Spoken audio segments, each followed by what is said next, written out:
Hello friends, this is Madhu and welcome to our YouTube channel M with Madhu. दोस्तों, इस video में हम आगे के 15 क्वेश्चन डिस्कस करेंगे। इससे पहली वीडियो में हमने सीटेट 2011 में जो ईवीएस का पोर्शन आया था उसके 15 क्वेश्चन को डिस्कस किया था। अगर आपने इससे पहली वीडियो नहीं देखी है तो आप उसे देख सकते हैं, उसका लिंक आपको डिस्क्रिप्शन बॉक्स में मिल जाएगा। हम इसके साथ साथ एनसीईआरटी से भी कंटेंट कवर कर रहे हैं, आप प्लेलिस्ट में जाकर वीडियोस देख सकते हैं। इस चैनल पर आपको सीटेट का कंप्लीट कोर्स कराया जाएगा। अगर आपने अभी तक हमारे चैनल को सब्सक्राइब नहीं किया है, चैनल को सब्सक्राइब कर लीजिए और बेल आइकन को भी प्रेस कर दीजिए ताकि आपको वीडियो के नोटिफिकेशंस मिलते रहें। दोस्तों, पहले हम ईवीएस को कंप्लीट करेंगे, इसके बाद साइकोलॉजी स्टार्ट करेंगे और क्वेश्चंस की प्रैक्टिस भी हम साथ साथ में करते चलेंगे। तो चलिए स्टार्ट करते हैं। 16 क्वेश्चन है। एक विद्यालय ने राजस्थान के लिए कक्षा 5 के बच्चों के शैक्षिक भ्रमण की योजना बनाई। भ्रमण के दौरान बच्चों से आपकी क्या अपेक्षाएं रहेगी? ऑप्शंस है, यदि उनके कोई प्रश्न हो तो उन्हें दर्ज कर लेना चाहिए और घर पहुंचने के बाद अभिभावकों से उन्हें पूछना चाहिए। सेकंड है, चीज़ों के बारे में बिना कोई प्रश्न पूछे सभी का अवलोकन करना चाहिए। थर्ड है, उन्हें आनंद उठाना चाहिए। फोर्थ है, उन्हें ध्यान से अवलोकन करना चाहिए, टिप्पणियां दर्ज करनी चाहिए और बाकी बच्चों तथा शिक्षक के साथ अपने अवलोकनों को बांटना चाहिए। तो क्या होगा इसका आंसर? इसका आंसर होगा फोर्थ, उन्हें ध्यान से अवलोकन करना चाहिए, टिप्पणियां दर्ज करनी चाहिए और बाकी बच्चों तथा शिक्षक के साथ अपने अवलोकनों को बांटना चाहिए। अब ये आंसर क्यों हुआ? जब बच्चे टीचर और दूसरे बच्चों के साथ चीज़ों को शेयर करेंगे, इससे क्या होगा? एक तो इससे बच्चों का सामाजिकरण यानी कि सोशलाइजेशन होगा। दूसरा, भ्रमण करने से बच्चों की ऑब्जर्वेशन स्किल्स डेवलप होगी। ठीक है, एक तो बच्चों का सोशलाइजेशन होगा यानी कि सामाजिकरण होगा, दूसरी बच्चे की भ्रमण करने से उनकी ऑब्जर्वेशन स्किल्स डेवलप होगी। ठीक है, चलिए नेक्स्ट क्वेश्चन देखते हैं। Question number 17। रीना अपने घर का कूड़ा नीचे दर्शाए तरीके से ढेरियों में अलग करती है। यानी कि रीना 2 ढेरी बनाती है कूड़े की। पहली ढेरी में क्या है? केले का छिलका, सब्जियों के छिलके, सूखी पत्तियां और अखबार। दूसरी में जैम की बोतल, सॉस की बोतल, उपयोग में लाई गई टूथपेस्ट ट्यूब और प्लास्टिक के खिलौने। रीना ने ढेरियों में निम्न आधार पर अलग किया। तो आपके ऑप्शंस है, घरेलू कचरा है, औद्योगिक कचरा है, दुर्गंध है, दुर्गंध रहित है, अपघटित होने वाला, अपघटित नहीं होने वाला, पुनर्चक्रण किया जा सकता है, पुनर्चक्रण नहीं किया जा सकता। तो अब आंसर क्या होगा इसका? अपघटित होने वाला और अपघटित नहीं होने वाले कचरे में उसने बांटा है। अब देखिए, रीना ने जो उसके घर का कूड़ा था 2 ढेरियों में बांटा। एक ढेरी में तो अपघटित होने वाला कूड़ा रखा और दूसरी में अपघटित न होने वाला। अब पहली जो ढेरी है उसमें क्या है? केले के छिलके हैं, सब्जियों के छिलके, सूखी पत्तियां और अखबार। ये जल्दी से गल जाते हैं यानी कि अपघटित हो जाते हैं। और दूसरी ढेरी में क्या है? जैम की बोतल, सॉस की बोतल, उपयोग में लाई गई टूथपेस्ट ट्यूब और प्लास्टिक के खिलौने। ये प्लास्टिक आपको पता है जल्दी नहीं गलती, तो ये कैसा कूड़ा है? ये अपघटित नहीं होने वाला कूड़ा है। ठीक है, नेक्स्ट क्वेश्चन है, किसके नेतृत्व में चिपको आंदोलन को बल मिला? ऑप्शंस है, A.K. बनर्जी, सुंदरलाल बहुगुणा, अमृता देवी बिश्नोई और मेघा पाटकर। तो किसके नेतृत्व में चिपको आंदोलन को बल मिला था? सुंदरलाल बहुगुणा के। अब चिपको आंदोलन क्या था? इस आंदोलन की जो शुरुआत थी वह उत्तराखंड के चमोली जिले से हुई थी 1973 में। कब हुई थी? 1973 में उत्तराखंड के चमोली जिले से हुई थी। अब यह आंदोलन क्या था? यह आंदोलन पेड़ों की कटाई के विरोध में था। पेड़ को काटने से बचाने के लिए जो गांव के लोग थे वे पेड़ों से चिपक जाते थे। इसी वजह से इस आंदोलन का नाम चिपको आंदोलन पड़ा था। क्लियर? अब नेक्स्ट क्वेश्चन देखते हैं, विटामिन क्या है? विटामिन ऐसे पदार्थ है जो, ऑप्शंस है, हीनताजन्य रोगों से बचाव के लिए थोड़ी मात्रा में आवश्यक है। सेकंड है, हमारी उपाच्य दर बढ़ाकर भार में कमी लाते हैं। थर्ड है, स्वस्थ रहने के लिए दवाई के रूप में लिए जाते हैं। फोर्थ है, पेशियों का विकास करके हमें ताकतवर बनाते हैं। अब विटामिन्स क्या करते हैं, इसका आंसर क्या होगा, ऑप्शन फर्स्ट, हीनताजन्य रोगों से बचाव के लिए थोड़ी मात्रा में आवश्यक है। विटामिन्स का क्या कार्य होता है हमारी बॉडी में, ये हमारी हड्डियों को मजबूत बनाते हैं, हमारी बॉडी के जो सेल्स होते हैं उन्हें हेल्दी रखते हैं, हमारी आंखों की रोशनी को बनाए रखते हैं। तो विटामिन क्या करते हैं, हीनताजन्य रोगों से बचाव के लिए थोड़ी मात्रा में आवश्यक होते हैं। ठीक है, नेक्स्ट क्वेश्चन है, ग्रामीण क्षेत्रों में गाय के गोबर से झोपड़ी की दीवारों और फर्श को लीपा जाता है। उन्हें आपके ऑप्शंस है, फर्श को प्राकृतिक रंग देने के लिए, कीटों को दूर रखने के लिए, चिकना और साफ बनाने के लिए, खुरदरा बनाकर घर्षण बढ़ाने के लिए। तो इसका आंसर क्या होगा, कीटों को दूर रखने के लिए। क्यों लीपा जाता है फर्श को, ताकि वहां पर कीट ना आए, वे वहां से दूर रहे। ठीक है, नेक्स्ट क्वेश्चन है, एक किसान दानों को भूसे से अलग करना चाहता है, जिस प्रक्रिया से यह किया जाता है वह कहलाती है। ऑप्शंस है, फसल की कटाई, हस्तचयन, थ्रेसिंग और निष्पावन। तो इसका आंसर क्या होगा, निष्पावन। आप यहाँ पर निष्पावन और थ्रेसिंग में कंफ्यूज होंगे। देखिए थ्रेसिंग क्या होता है, डंडियों से अनाज के कणों को अलग करना, यह होता है थ्रेशिंग। इसे हम मशीन या फिर बैलों की सहायता से कर सकते हैं। बट जो निष्पावन है उसमें जो भूसा होता है उसे अनाज से अलग किया जाता है, भूसे को अनाज से अलग किया जाता है। आप इमेज में देख सकते हैं, ये औरत अनाज को भूसे से अलग कर रही है।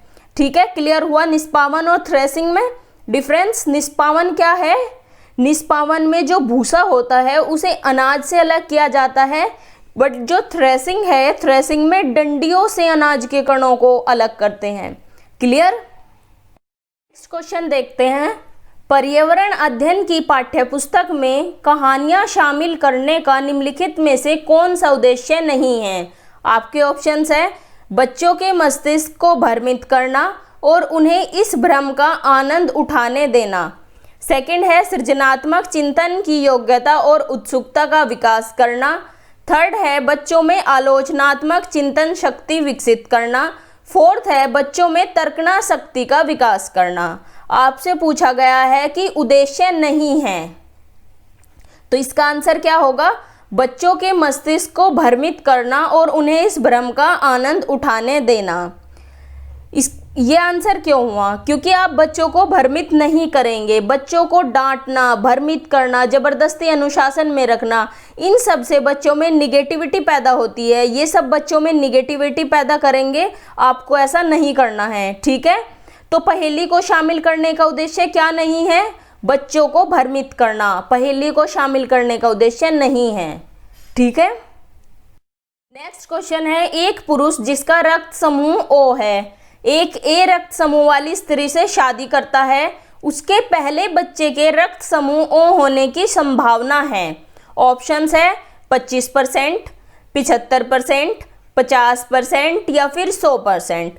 तो कितनी संभावना है, एक व्यक्ति है जिसका रक्त समूह O है और एक स्त्री से शादी करता है जिसका रक्त समूह A है, तो बच्चे के रक्त समूह O होने की संभावना कितनी है, 50%, क्योंकि बच्चे का रक्त समूह A भी हो सकता है और O भी हो सकता है, तो 50-50 चांसेस है बच्चे के रक्त समूह O होने के। नेक्स्ट क्वेश्चन है, टूटता तारा है। ऑप्शंस है, उल्काप जो पृथ्वी के वायुमंडल में प्रवेश करते ही आग पकड़ लेता है। सेकंड है, एक समान गति से चलने वाला तारा। थर्ड है, एक चमकता पिंड जो वायुमंडल में एक समान गति से चलता है। फोर्थ है, एक तारा जिसके एक सिरे पर पूंछ होती है। तो आंसर क्या हुआ इसका, आंसर हुआ फर्स्ट, उल्काप जो पृथ्वी के वायुमंडल में प्रवेश करते ही आग पकड़ लेता है। तो क्या है टूटता तारा, वैसे कोई तारा टूटता नहीं, लेकिन हमें जो कभी कभी तारे टूटते हुए दिखाई देते हैं वे तारे नहीं होते, वे उल्कापिंड होते हैं। क्या होते हैं, उल्कापिंड। लाखों उल्कापिंड हमारे सौरमंडल में भ्रमण करते रहते हैं और वे पृथ्वी के वायुमंडल में प्रवेश करते ही जलकर बिखर जाते हैं, इसी को हम टूटता तारा कहते हैं। ठीक है, क्लियर हुआ। तो क्या होता है टूटता तारा, उल्काप जो पृथ्वी के वायुमंडल में प्रवेश करते ही आग पकड़ लेते हैं। नेक्स्ट क्वेश्चन देखते हैं, क्वथन यानी कि उबलना और वाष्पीकरण में अंतर है। ऑप्शन है क्वथन से द्रव का आयतन कम हो जाता है जबकि वाष्पीकरण में नहीं। सेकंड है क्वथन में द्रव से वाष्प में परिवर्तन देखा जा सकता है जबकि वाष्पीकरण देखा नहीं जा सकता। थर्ड है क्वथन से जल की अवस्था बदल जाती है जबकि वाष्पीकरण में नहीं। फोर्थ है वाष्पीकरण किसी भी तापमान पर हो सकता है जबकि क्वथन नहीं। तो इसका आंसर क्या होगा? इसका आंसर होगा फोर्थ, यानी कि जो वाष्पीकरण होता है या वेपराइजेशन वह किसी भी टेम्परेचर पर हो सकता है, लेकिन जो आपका क्वथन है यानी कि उबलना वो 100 डिग्री सेंटीग्रेड पर ही होगा। ठीक है। नेक्स्ट क्वेश्चन है प्राथमिक स्तर पर आकलन में शामिल होना चाहिए। ऑप्शंस है अर्धवार्षिक और वर्ष के अंत में वार्षिक परीक्षाएं। सेकंड है छोटे बच्चों को उत्तीर्ण और अनुत्तीर्ण की श्रेणी के अंतर्गत आंकने के लिए प्रत्येक सप्ताह गृह कार्य और कक्षा कार्य। थर्ड है शिक्षक द्वारा सतत और असंरचनात्मक तरीके से किए गए अवलोकनों को बच्चों और अभिभावकों के साथ बांटना। फोर्थ है प्रत्येक सप्ताह औपचारिक परीक्षाएं और खेल तथा उन्हें प्रगति पत्र में दर्ज करना। तो इसका आंसर क्या होगा? इसका आंसर होगा ऑप्शन थर्ड, यानी कि शिक्षक द्वारा सतत और असंरचनात्मक तरीके से किए गए अवलोकनों को बच्चों और अभिभावकों के साथ बांटना।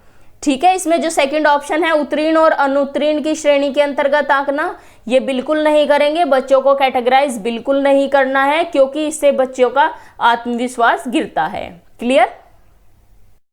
नेक्स्ट क्वेश्चन है नींबू साधारण पानी में डूब जाता है लेकिन नमकीन पानी में तैरता है क्योंकि।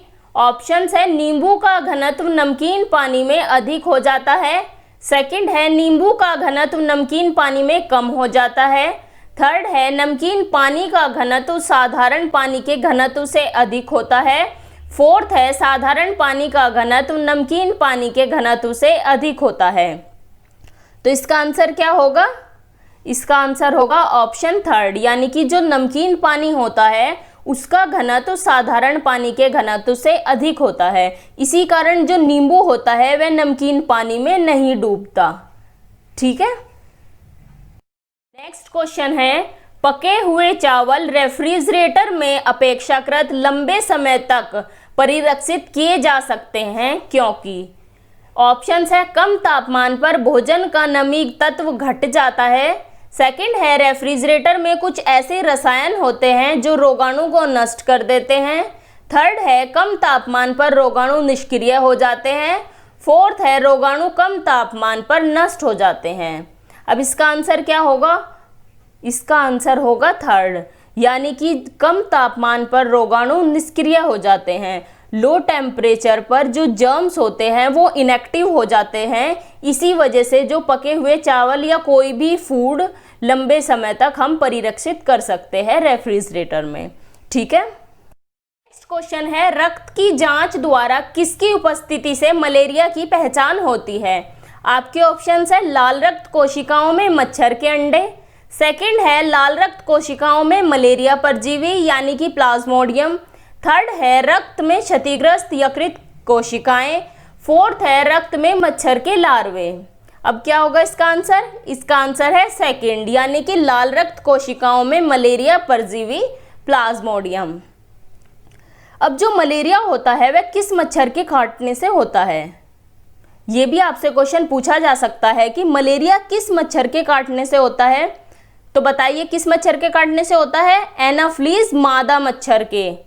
एनाफ्लीज मादा मच्छर के काटने से मलेरिया होता है। और ये किस वैज्ञानिक ने पता लगाया था कि जो मलेरिया है वह मच्छर से फैलता है? कौन थे वे? वे थे रोनाल्ड रॉस। रोनाल्ड रॉस ने पता लगाया था जो मलेरिया है वह मच्छर से फैलता है और इसी वजह से इन्हें 1902 में नोबेल पुरस्कार मिला था। ठीक है। तो रक्त की जांच के द्वारा किसकी उपस्थिति के कारण मलेरिया की पहचान होती है? लाल रक्त कोशिकाओं में मलेरिया परजीवी यानी कि प्लाज्मोडियम। ठीक है। लास्ट क्वेश्चन देखते हैं। पर्यावरण अध्ययन की कक्षा में अवधारणाओं को स्पष्ट करने के लिए कविताओं और कहानी कथन का प्रयोग करना। आपके ऑप्शंस है बच्चों में विद्यमान भाषिक एवं सांस्कृतिक विविधता को ध्यान में रखता है। सेकंड है उचित दिशा में बच्चों की ऊर्जा को संकेंद्रित करता है। थर्ड है पाठ को आनंददायक और रोचक बनाने में मदद करता है। फोर्थ है स्थानीय एवं विश्व स्तर पर संसार की प्रकृति को खोजने और कल्पना करने की योग्यता का विकास करने में मदद करता है। तो इसका आंसर बताइए। इसका आंसर होगा फोर्थ, यानी कि स्थानीय एवं विश्व स्तर पर संसार की प्रकृति को खोजने और कल्पना करने की योग्यता का विकास करने में मदद करता है। जो कविताएं और कहानियां होंगी उनसे क्या होगा, बच्चे चीज़ों को अपनी डेली लाइफ से जोड़कर सीखेंगे और उनमें कल्पना करने की योग्यता का भी विकास होगा। ठीक है, बच्चे अपनी डेली लाइफ से चीज़ों को जोड़कर सीखेंगे और कल्पना करने की योग्यता उनमें विकसित होगी। क्लियर? तो ये थे सीटेट के 2011 के ईवीएस पोर्शन के 30 क्वेश्चन आपके कंप्लीट हुए। नेक्स्ट वीडियो में हम सीटेट का 2012 में एग्ज़ाम हुआ था उसके ईवीएस के पोर्शन को डिस्कस करेंगे। तो चलिए मिलते हैं आपसे नेक्स्ट वीडियो में। Thanks for watching. अगर आपको वीडियो अच्छी लगी हो तो इसे लाइक करें, साथ ही अपने व्हाट्सएप स्टडी ग्रुप में शेयर करें, चैनल को सब्सक्राइब करें और बेल आइकन को भी प्रेस कर दें जिससे आपको वीडियो के लेटेस्ट नोटिफिकेशंस मिलते रहें।